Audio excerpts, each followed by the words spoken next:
So I was hoping you could start out by telling me a little bit about the journey that you and Ruth traveled on. Oh, well, my wife, when she was 46 years old, was diagnosed with early stage breast cancer and had her initial treatment with both the removal of the mass and ultimately chemotherapy and radiation.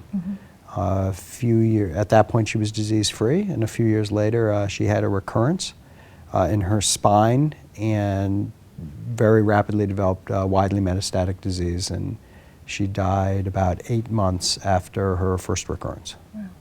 And so you wrote about this experience throughout her care, is that right? Yes, I wrote about her initial treatment in a series of columns in the New York Times, and all that was published prior to her disease coming back, and then after it recurred and she died, I finally sat down and wrote about that experience as well. So I'd like to talk a little bit about the series and why you may have written it. Can you, looking back on it, was it a form of altruism to possibly help other people going through the experience, or perhaps a way of self-preservation, or something in between? Yeah, so by the series you mean the initial articles, presumably. Yeah. So I have to be honest, I don't really know, I don't have a clear reason why I did it. I felt compelled to. I thought I was seeing things that, as a doctor, before my wife was ill, I should have been more aware of. And there was, it was a bit of a special circumstance in the sense that she was a cancer patient at Memorial Sloan-Kettering Cancer Center, a place I had already been a doctor for more than 10 years.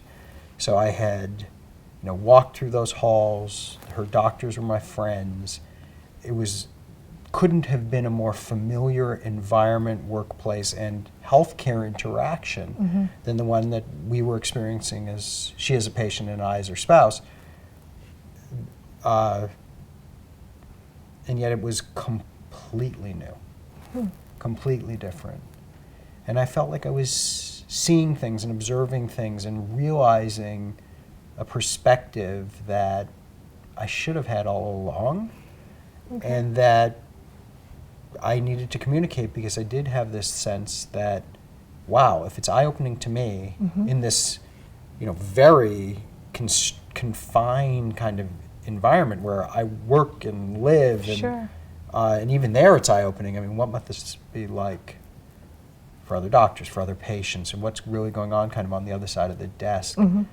And it was actually an interesting experience for a lot of reasons, but one of them was when you write in the New York Times, that goes up on the internet, and there's these comments and things like that.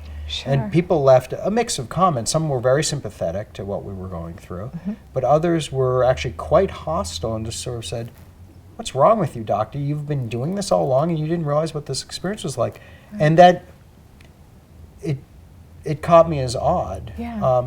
I wasn't hurt by it. I mean, if you write in a public venue, especially on the internet, you expect everybody to come out of the corners and say what they think, but it was sort of interesting because that being berated like that, the irony was I was already berating myself. It's like, yes, you got the point.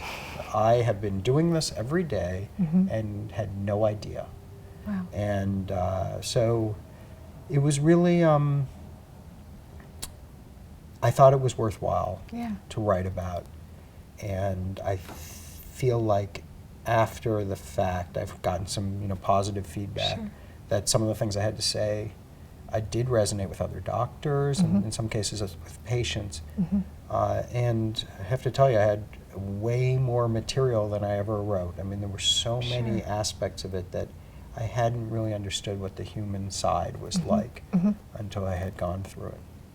You mentioned the human side, so was Ruth reading your columns before you sent them in? Was she kind of the last editorial stop? She was as they say, the top editor. Yeah, yes, exactly. She read everything. She read it. I wrote it all as essentially one piece. Wow, okay. And then eventually segmented it into these sections of 800 to 900 words as period, as moments. And absolutely, she read the whole thing. She read it right before it went up. Absolutely, and she was thrilled. Really? It's You know, she was healthy, she was disease-free when all this ran. And yeah, I think she was really pleased that I had found something constructive and potentially beneficial to do with that whole very difficult experience. And I think, frankly, you know, different people are different. Some are very shy. I think she thought it was kind of nifty that people were reading. It was more than nifty. She was glad that people were relating to her experience too, not just mine. I mean, the columns very much focus on my experience as a doctor, but I think it was validating for her. I think it brought it into the light, and much of what I talk about in that, and as well in the New York Magazine article, is about this sense that illness secludes you, separates you from kind of the regular people. And I think that at least brought out this somewhat secret or private experience, and she was never secretive about it. She was very open. I have breast cancer, I'm getting chemo, I mean, very open. But it brought it out into the sort of regular world of people reading the New York Times, saying, okay, here's a person who went through this thing, it happened.